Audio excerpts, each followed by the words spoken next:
Hello guys, hello Gemini, welcome dito sa aking channel, Gemini. Alamin natin kung anong messages, vibration, gabay energy para sa lahat ng Gemini. Ito ay message from Archangel Michael. Okay, explore your options, Gemini. And next card natin is looking at the underbelly. Number 6, balance. Okay, wow. Travel. Okay, so Gemini, ang nakikita natin dito is siguro yung ibang Gemini nahihirapan kayong magdesisyon, 'di ba? Marami kayong kailangan pagdesisyonan pero hindi niyo magawa-gawa.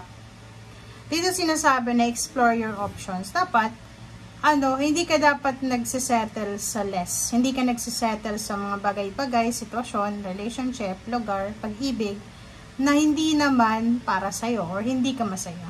So, explore your options, di ba? Yung pinaka-literal na kailangan mo ditong gawin, lumabas ka sa comfort zone.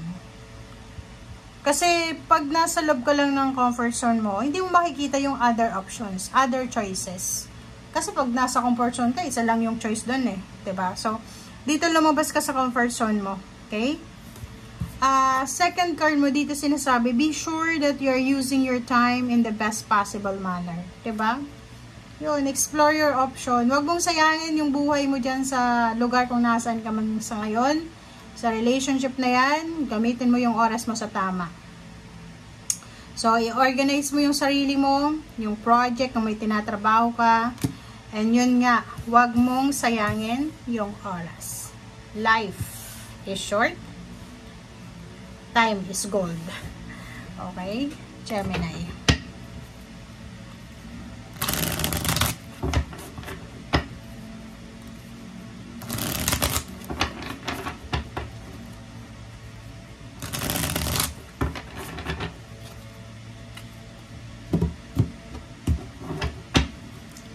Okay. First card sa third deck is the World card. Second is Temperance. Okay. So, yung mga Gemini dyan na medyo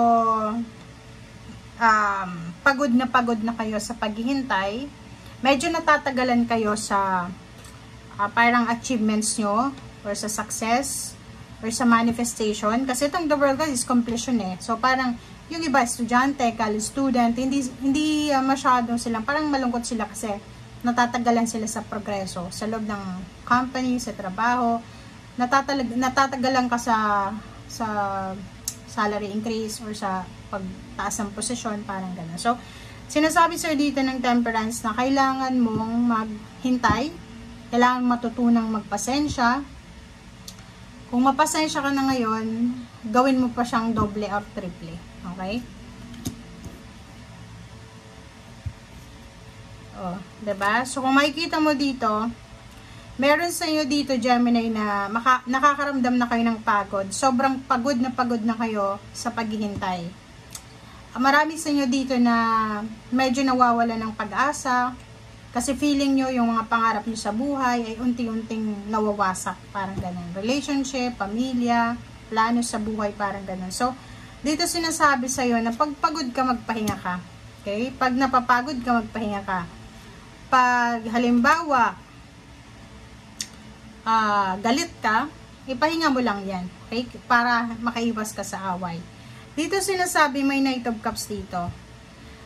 Kung nanliligaw ka, lalaki ka, babae ka, may nililigawan ka, expect mo na hindi lang ikaw yung nililigawan or hindi lang ikaw yung nagkakagusto doon sa taong yon. Okay?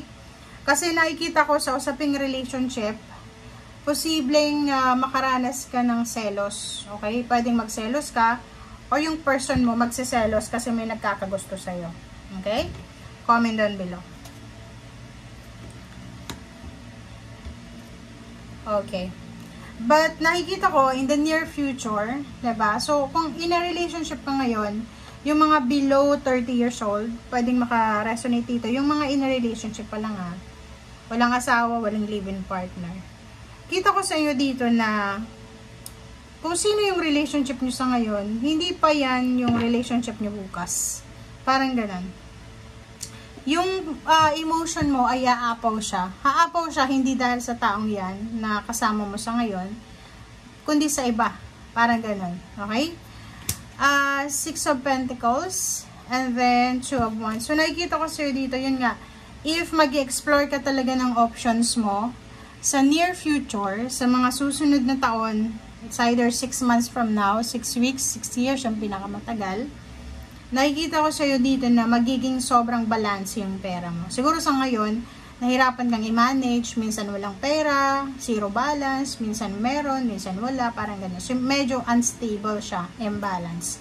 But kung makikita mo dito, in the near future, sinasabi sa'yo na magkakaroon ka ng maraming choices and option, and maraming